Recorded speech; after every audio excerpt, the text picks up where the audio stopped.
Selamat pagi pemirsa, saya Daniel Huta Barat akan menemani Anda dengan beragam informasi terkini di antaranya. Harga kacang kedelai meroket, perajin tahu turun omset. 7.000 pasien COVID-19 di Medan dinyatakan sembuh. Wisata Pantai Gosong Telaga ramai dikunjungi wisatawan. Selain cuplikan berita tadi, kami juga akan menghadirkan beragam informasi lainnya. Pemirsa, kita jelang Sumut hari ini pagi selengkapnya.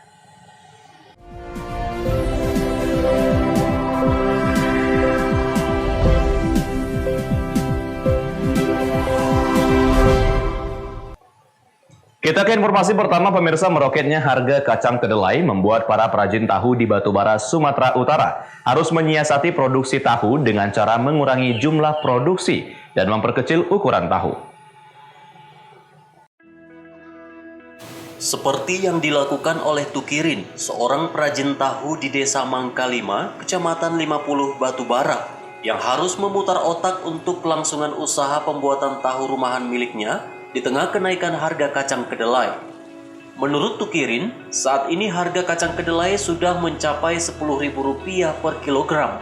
Sebagaimana diketahui dalam kondisi normal, harga kacang kedelai hanya berkisar Rp7.000 per kilogramnya.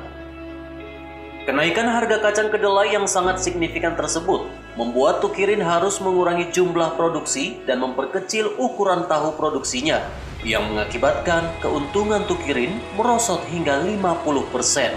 Tukirin pun berharap pemerintah turun tangan untuk menstabilkan harga kacang kedelai demi kelangsungan hidup para perajin tahu. Kira-kira 11 tahun lah, lebih 11 tahun. Terus Bang, dari 11 tahun ini Bang, apa kendala saat ini Bang?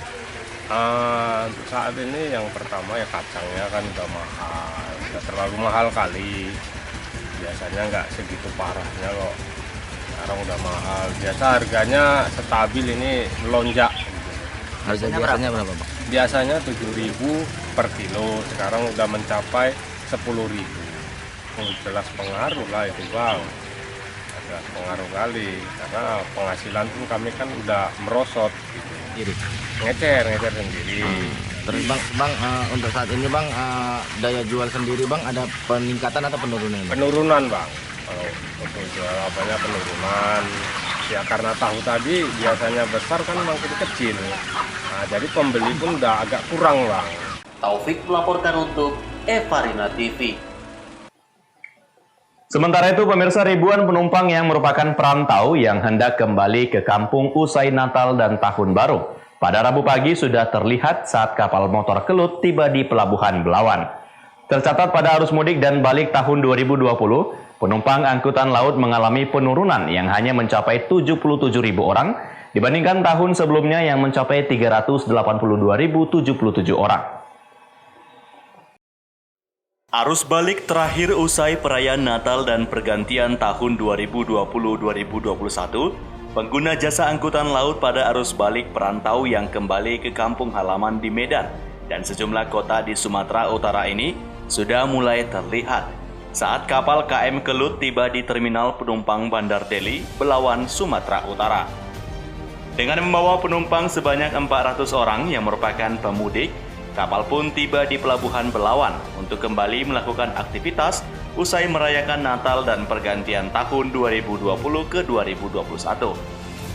Meski tidak ada penambahan armada kapal, namun PT Pelni dengan mengandalkan KM Kelut yang terus melayani penumpang tanpa henti dari Batam menuju Belawan ini akan kembali menormalkan jadwal keberangkatan dengan rute Belawan, Batam, dan Tanjung Priok, Jakarta pada tanggal 8 Januari 2021.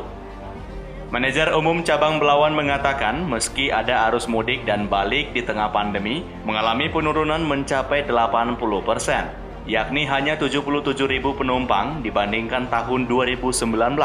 Dibandingkan tahun 2019 yang mencapai 382.077 orang penumpang. Periode 2020 ini terjadi penurunan penumpang itu lebih kurang sekitar 80%. Ini salah satu dampak dari pandemik, sehingga pemerintah pun memberikan solusi Kapal tetap melayani penumpang dengan batasan-batasan, diantaranya adalah memaksimalkan 50% dari tempat tersedia yang bisa digunakan. Untuk jumlahnya sendiri Bang, tahun 2019 berapa jumlahnya? 2019 itu sudah berjumlah sekitar 382.077 penumpang. Itu selama periode Januari sampai dengan November. Sementara di tahun 2020, periode Januari sampai dengan November 2020 baru mencapai 77.000 penumpang. Artinya lebih kurang ada sekitar 80% terjadi penurunan dampak dari pandemi. Dengan akan berakhirnya puncak arus mudik, nantinya kapal Kelut akan kembali bertolak dari Pelabuhan Belawan pada pukul 12.00 waktu Indonesia Barat dengan membawa penumpang sebanyak 1.210 penumpang menuju Batam dan Tanjung Priok. Wahyu Pratama melaporkan untuk Eva Rina TV.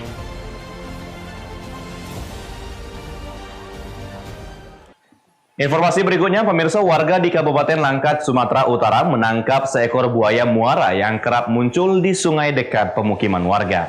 Polisi beserta warga kemudian membawanya ke kantor Badan Konservasi Sumber Daya Alam di Stabat.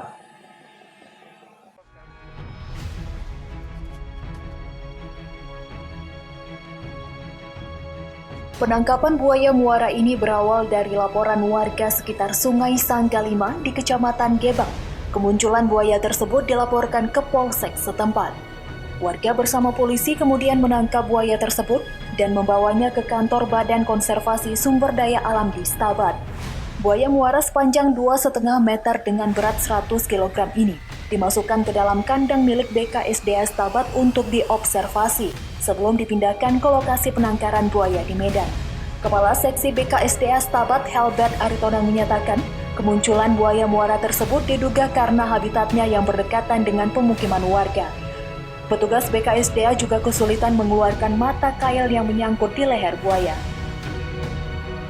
Observasi dari dokter hewan sekaligus penanganan kait yang masih menyangkut di tenggorokannya. Ini harus kita keluarkan. Setelah dikeluarkan, dokter nanti akan memeriksa bagaimana kondisinya. Setelah itu nanti akan kita titipkan di lembaga penangkaran untuk observasi mungkin 2-3 hari ke depan bagaimana perkembangan kesehatannya. Awalnya tadi gimana Bang sampai ke sini buaya ini? Tadi malam kita dapat informasi dari masyarakat, Pak Esra dengan tim dari sini berangkat ke lokasi, koordinasi dengan Polsek Gebang. Diamankan di sana, kemudian kita evakuasi di sini dibantu dengan teman-teman mitra kami dari Scorpion, itu dibantu dibawa ke sini, kita amankan di sini sampai tadi pagi kita lakukan pemeriksaan. Itu memang habitatnya di situ Bang? Atau dia mencari makan atau gimana Bang? Kalau kita tengok dari karakteristik sungainya memang habitat, karena di sana memang banyak pakannya, kemudian kondisi alamnya mendukung untuk populasi buaya muara. Wahyu Pratama melaporkan untuk Eva Rina TV. Sumut hari ini masih akan kembali sesaat lagi, tetaplah bersama kami.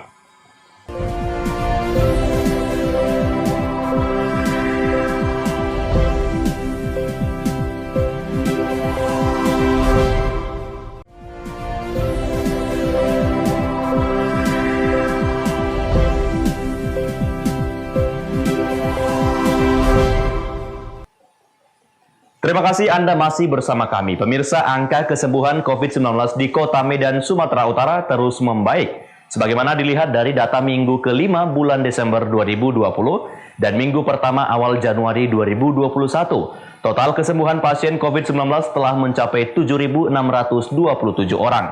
Meski demikian, masyarakat tetap diminta patuhi protokol kesehatan dalam beraktivitas. Libur Natal dan Tahun Baru telah berakhir. Meski aktivitas kembali berjalan seperti biasa, kini masyarakat menyadari pentingnya menjaga kesehatan. Hal ini terlihat dari kasus COVID-19 di Kota Medan yang semakin membaik. Juru bicara Satuan Tugas Penanganan COVID-19 Kota Medan, Dr. Mardohar Tambunan menyatakan, jumlah pasien COVID-19 yang sembuh semakin bertambah hingga mencapai 7.627 orang. Dari kasus COVID-19 terkonfirmasi positif sebanyak 8.845 orang. Sebagaimana diketahui, kasus suspek di Kota Medan hanya 301 pasien, sedangkan meninggal dunia 336 orang, Dari data keseluruhan hingga kini, jumlah pasien dirawat sebanyak 882 orang. Meski kasus COVID-19 terpantau semakin membaik, namun tim Satgas Penanganan COVID-19 Kota Medan berharap agar masyarakat tetap menjalankan protokol kesehatan. Untuk hari ini kita melihat data terakhir di minggu ke-5 Desember, ya karena ini masih tanggal 4 ya. Jadi berarti kita masih melihat di minggu ke-5 pada saat ini suspek kita itu ada 301 untuk suspek ya. Suspek COVID. Kemudian yang terkonfirmasi COVID positif 19 itu ada 8.845 ya kan. Kemudian yang sembuh itu 7.627 ya. Dan yang meninggal itu 336 ya, artinya yang sampai sekarang itu yang masih dirawat jumlah total dari ini antara konfirmasi dengan kesembuhan itu yang dirawat 882 orang dari angka 1.372 menjadi 882. Berarti semakin hari semakin banyak yang sembuh, tetap masih berjalan terus ya. Cuma mungkin di kasusnya agak meningkat sedikit ya. Bukan karena tahun baru, bukan. Justru di minggu keempat dia menaik sedikit. Ya, ada sekitar tambahan 2 atau 4. Nah, di minggu kelima dia malah turun lagi. Ya. Insya Allah sampai sekarang masih kita pertahankan. Mudah-mudahan ini bisa kita tetap kawal. Jangan sampai ada nanti kenaikan atau klaster-klaster lain. Mengingat ini sudah di akhir dari masa liburan ya, masa tahun baru. Mardohar juga berharap pandemi COVID-19 yang sangat membahayakan bagi kesehatan masyarakat ini cepat berakhir agar aktivitas dapat kembali normal. Wahyu Pratama melaporkan untuk Evarna TV. Sementara itu, pemirsa, Dinas Kesehatan Provinsi Sumatera Utara telah melatih 1.500 vaksinator yang akan menyuntikkan vaksin COVID-19 yang dimulai 14 Januari 2020.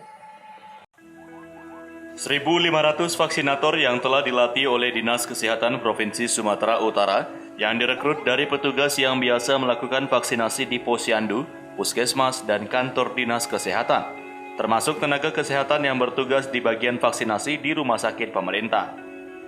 Vaksinator inilah yang akan memvaksin 20.000 tenaga kesehatan yang telah mendapat pemberitahuan lewat layanan pesan singkat dan terdaftar di situs pedulilindungi.id.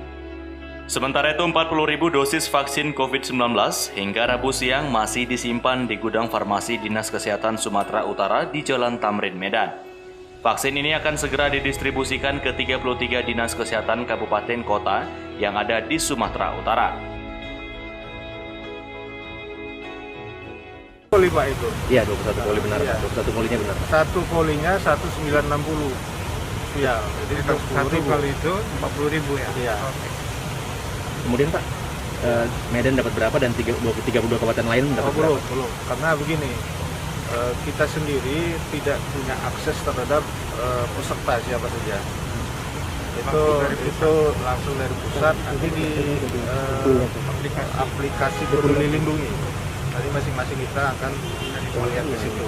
Ya, nanti menerima SMS dan kita lihat, nanti kita akan dapat semacam voucher gitu yang menunjukkan bahwa kita lah salah satu peserta. Namun hingga saat ini untuk Kota Medan dan Deli Serdang sendiri, data tenaga kesehatan masih menunggu konfirmasi dari Kementerian Kesehatan Republik Indonesia. Wahyu Pratama melaporkan untuk Evarna TV. Kita ke informasi lain, pemirsa. Rumah salah seorang warga yang berada di Jalan Kongsi, Desa Marindal 1, Kecamatan Patumbak, Kabupaten Deli Serdang, Sumatera Utara, dini hari tadi diduga dibakar oleh orang tidak dikenal. Akibat peristiwa ini, keluarga kecil tersebut nyaris tewas terpanggang. Salah satu rumah warga yang ditempati oleh Saiful Bahri bersama istri dan 2 orang anaknya yang berada di Jalan Kongsi, Desa Marindal 1, Kecamatan Patumbak, Kabupaten Deli Serdang, Sumatera Utara ini diduga dibakar oleh orang tidak dikenal. Peristiwa ini terjadi saat pemilik rumah sedang tertidur pulas di dalam kamarnya. Diduga pelaku sengaja membakar spanduk yang terpasang di dinding papan milik korban sehingga mengakibatkan api pun merambat ke dinding rumah korban. Petugas kepolisian yang menerima laporan kejadian kebakaran tersebut langsung turun ke lokasi untuk melakukan identifikasi tempat kejadian perkara. Sementara warga sekitar pun terus berupaya memadamkan api yang membakar dinding rumah korban dengan alat seadanya. Beruntung, api yang membakar rumah korban dapat dipadamkan. Saiful yang merupakan pemilik rumah mengatakan, saat kejadian, ia mendengar suara warga yang ramai-ramai memanggil dirinya dari samping rumahnya, di mana saat kejadian tersebut dirinya sedang tertidur pulas di dalam kamar. Mendengar suara warga, kemudian dirinya langsung bangkit dari tempat tidur untuk memastikan asal suara tersebut. Saat terbangun, dirinya melihat rumahnya telah dipenuhi asap dan dirinya pun langsung membangunkan anak dan istrinya dan berlari keluar dari pintu belakang. Dalam kesempatan yang sama, dia pun melihat warga yang telah ramai berusaha memadamkan api. Ya, saya nggak tahu, saya sedang tidur, Pak. Jadi tiba-tiba ada orang yang membangunkan kami. Ada warga yang membangunkan kami melihat ada asap. Rupanya rumah kami dibakar. Kami pikir koslet, listriknya bagus, tapi rumah kami terbakar. Keluarganya begitu, Pak. Ada bau minyak. Ya, bau minyak ada, bau minyak tanah ya kan. Udah gitu yang dibakar itu spanduk tempelan rumah ini, Pak. Yang dibakarnya. Kena ke dinding mana? Kena ke dinding ya, Pak. Udah mulai terbakar lah. Keselamatan nyawa kita ya kan, Pak ya. Ya saya harus melapor lah untuk keselamatan jiwa. 4 orang kami di dalam rumah ini, Pak. Anak saya 2, istri saya 1. Sama saya 4 orang. Akibat kejadian ini, keluarga korban mengalami trauma dan langsung membuat laporan ke Polsek Patumbak. Korban juga menduga kejadian percobaan pembunuhan yang dialaminya tersebut dilakukan oleh orang suruhan, dan korban pun berharap pihak kepolisian dapat mengungkap dan menangkap para pelaku. Wahyu Pratama melaporkan untuk Evarina TV. Semut hari ini masih akan kembali sesaat lagi, tetaplah bersama kami.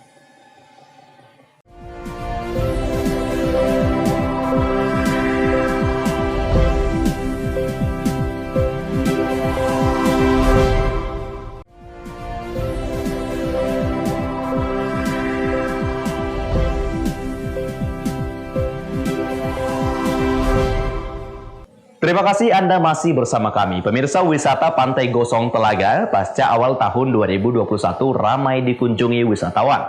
Meski hari libur hampir berakhir pada awal tahun 2021 ini, namun pengunjung terpantau masih padat.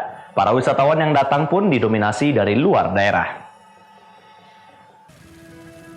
Objek wisata Pantai Gosong Telaga di Desa Gosong Telaga, Kecamatan Singkil Utara, Kabupaten Aceh Singkil, terlihat masih ramai dikunjungi oleh wisatawan.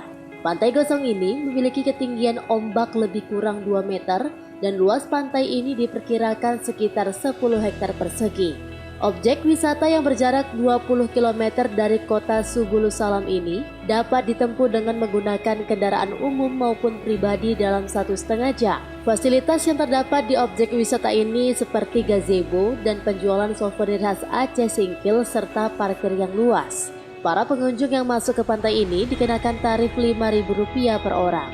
Meski hari libur hampir berakhir pada awal tahun 2021 ini, namun pengunjung yang datang ke wisata Pantai Gosong ini terlihat masih padat. Para wisatawan yang datang pun didominasi dari luar daerah. Mereka mengaku tertarik mengunjungi objek wisata pantai ini karena udara yang masih segar serta air lautnya yang berbeda. Kabid Pariwisata dan Perekonomian Kreatif Sukadi mengatakan, sebelum memasuki pantai, para pengunjung terlebih dahulu memakai masker dan alat pelindung diri lainnya agar terhindar dari virus corona dan juga menjaga jarak.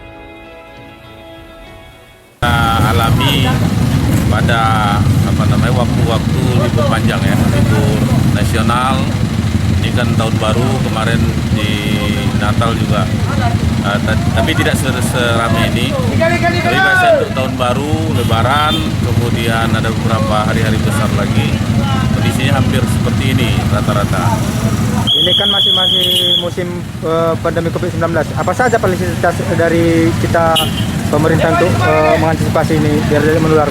Dari pemerintah daerah yang jelas kita di gerbang itu sudah kita anjurkan semua harus mematuhi prokes 3M itu ya. mencuci tangan, kemudian masker, kemudian jaga jarak. Bagi pedagang-pedagang yang ada di sini, ada sekitar 80 pedagang, kita juga sudah menyepakati bersama bahwa kalau memang mereka bersedia, kita akan buka ini untuk mematuhi prokes tadi. Petro Citra Cibro melaporkan untuk Eva Rina TV. Informasi lainnya, pemirsa, menyediakan berbagai spot foto berlatarkan suasana kota dan gugusan Bukit Barisan. Wisata kuliner Puncak Permai Penatapan Rantau Perapat yang baru dibuka sepekan yang lalu ini ramai dikunjungi warga untuk mengisi liburan akhir tahun. Berada di atas lahan lebih dari 4 hektar, wisata kuliner Puncak Permai Penatapan Rantau Perapat yang menjadi destinasi wisata bagi warga untuk mengisi hari libur akhir tahunnya bersama keluarga ini terletak di Jalan Manaf Lubis, Sirandorung, Rantau Perapat, Labuhan Batu, Sumatera Utara. Para pelanggan yang berkunjung dapat melihat pemandangan dan suasana kota Rantau Perapat serta gugusan Bukit Barisan yang kokoh dengan suasana udara yang masih segar sambil menikmati kuliner yang disediakan para pedagang. Salah seorang pengunjung mengatakan dirinya datang bersama temannya merasa puas dengan fasilitas yang ada.